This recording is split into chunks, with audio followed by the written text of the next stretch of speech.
কাজের চোর ছেলে কোথাকার। ইচ্ছা করে ফেলাইনি মা, আমি ইচ্ছা করে ফেলাইনি।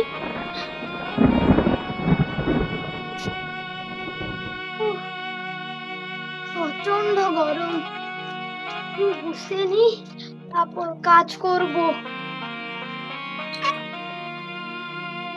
এই যে মহারাজ, ছাদে ঝাড় দিতে তোর কি এত সময় লাগে?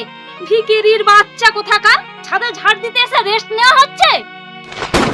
না মানে মা জানুনি প্রচন্ড গরম না, তাই একটু কাজ করতে করতে বসে পড়েছিলাম।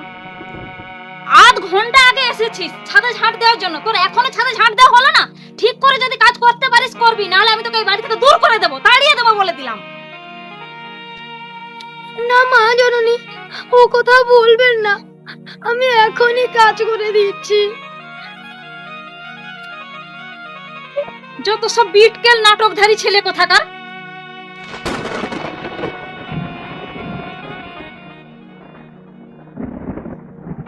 কি হলো, তুমি এসে ওভাবে দাঁড়িয়ে পড়লে কেন? মধুকে দেখতে পাচ্ছি না, মধু কোথায় গেছে? ওকে আমি বাজারে পাঠিয়েছি। কেন, কি হয়েছে? এতটুকু একটা ছেলেকে তুমি বাজারে পাঠিয়েছো? রাস্তাঘাট ঠিকঠাক জানে না, চেনে না, যদি হারিয়ে যায়? তোমার মনের মধ্যে কি একটুও এক বিন্দুও মানবিকতা নেই? তুমি একটা চাকরের জন্য আমাকে অপমান করতে পারো না। চাকর চাকরের কাজ করবে, এটা বলার কি আছে? সুস্মিতা, একটা কথা মনে রেখো, ও চাকর হলেও একটা বাচ্চা ছেলে। তো বাচ্চা ছেলেতে কি হয়েছে? কাজ করার সময় বাচ্চা ছেলে, আর গান্ডে পিন্ডে গিলার সময় তখন তো বাচ্চা ছেলে না। এক থালা করে ব্যস্ত ভাত খেয়ে নেয়। অনেক আশা নিয়ে আমি আজ থেকে 10 বছর আগে নার্সিংহোমের সামনে বসেছিলাম। কেন জানো কি? আমাদের সন্তান হবে, কিন্তু ভগবান আমাদের সন্তান দেননি। আর সে কারণে আমি খুব মর্মাহত।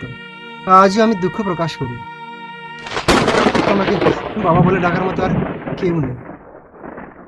যে ছেলেটাকে তুমি চাকর বলছো না, ওর মধ্যে আমি আমার সন্তানের ছায়া দেখতে পাই, ভালোবাসা দেখতে পাই, মায়া দেখতে পাই। আর তুমি তাকে পর করতে করতে একেবারে দূরে সরিয়ে দিয়েছো। তাকে তুমি চাকর ভাবলে। তোমাকে কি বলে ডাকে বলো তো ছেলেটা? মা জননী। আমরা জননী কাকে বলি? মা শারদাকে বলি, যারা মহান পুরুষ, যারা মহান ব্যক্তি, যাদের মধ্যে মহত্ববোধ রয়েছে, গুণ রয়েছে। হ্যাঁ, যে ছেলেটি তোমার মধ্যে নিজের মাকে খুঁজে পাচ্ছে, তুমি তাকে এভাবে দূরে সরিয়ে দিচ্ছ।